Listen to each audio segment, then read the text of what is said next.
আমাদের দুপুরে লাঞ্চ। এই যে রাজু আছে, এই যে আমাদের ফাজিল মামা আছে,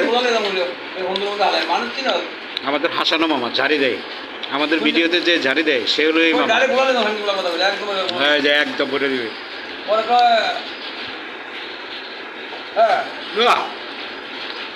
এই যে আছে জাবর, অনেকদিন পর আমন্ত্রিত জাবর, কিছুদিন ছিল না আমাদের মাঝে।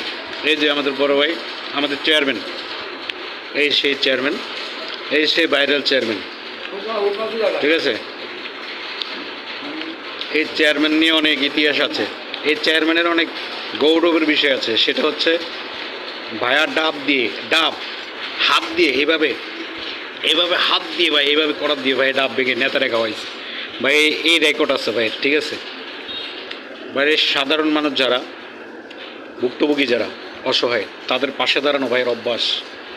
ভাইয়ের ভিতরে অন্তরে আত্মায় কাঁদে ভাই তাদেরকে দেখে, এই জন্যই সে আর চেয়ারম্যান।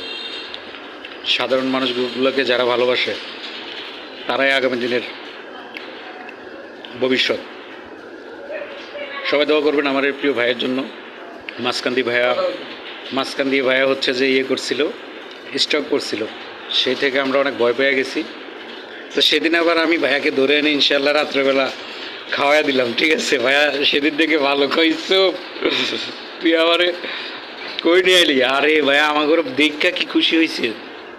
আরে ছোটরা আইছে দেখ, আমি গেছিলাম, আলতাফ গেছিল, শামীম গেছিল, বাউল মামা গেছিল। এটা এই জন্যই বলি আজকে। ভাইয়া কেমন আছেন আপনি? আলহামদুলিল্লাহ। তা আপনি যে ওই যে মানুষ বলে যে চেয়ারম্যানটা দেখতে চাই, আপনি যে দেখা দেন না মাঝে মধ্যে, এটাই তো খারাপ লাগে। আমি কোনো চেয়ারম্যান না, আমি কিছু না, আমি সাধারণ একটা মানুষ। আমি মানুষের পাশে সবসময় দাঁড়াতে চাই এবং দাঁড়াই যতটুকু পারি।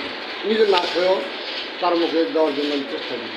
এই আমার ভিতরে আছে কাজ করে যদি এরা কী ভাবে না ভাবে সেটা আমি জানি না। তাদের মনের রুচি, মনের যা টানবে, যার মনে, তাই তারা আমাকে চেয়ারম্যান না। আমি আসলে চেয়ারম্যান তো আপনি, মাশাআল্লাহ। মানুষের পাশে থাকতে চাই। আপনি সমাজ মানুষের যেভাবে আছেন, যেভাবে থাকেন, আপনি যে মনে আছে আপনি ভোলা যখন গেছেন হেমায়েত ভাইয়ের সাথে, আপনি অনেক লোকের সেবা করছেন, আপনি জানেন। তাহলে এগুলা কি মানুষ ভুলে গেছে ভাই? তো এগুলা এলাকার একজন প্রতিনিধি হিসাবে আপনাকে মানুষ চায় ভাইয়া।